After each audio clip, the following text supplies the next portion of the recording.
নমস্কার বন্ধুরা, আজকে যে আমি গল্পটা বলতে চলেছি এটা একটা পুরো রিয়েল সত্য ঘটনা। তা এই ঘটনাটা একদিনে জানি শেষ হবে না, কিন্তু আমার এই রিয়েল সত্য ঘটনাটা যদি শুনতে চাও তাহলে আমার চ্যানেলটাতে সাবস্ক্রাইব করে লাইক কমেন্ট শেয়ার করে দিও। তা আজকে আমি যে গল্পটা বলবো পুরো রিয়েল সত্য ঘটনা।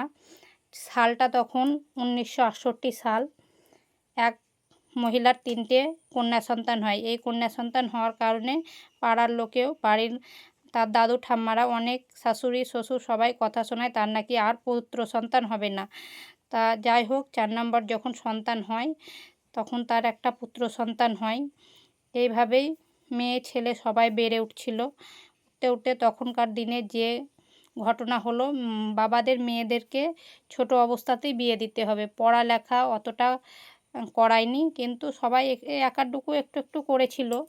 তা এইভাবেই পড়াশোনা করার পর আস্তে আস্তে মেয়েদেরও ছোট অবস্থায় বিয়ে দিয়ে দেওয়া হয়।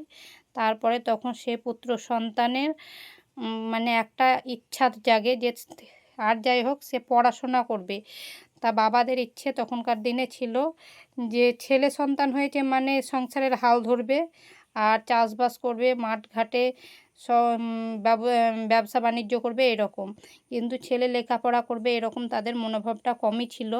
তা কিন্তু সে ছেলের প্রচণ্ড জেদ যে না, সে যেমন করে হোক নিজের পায়ে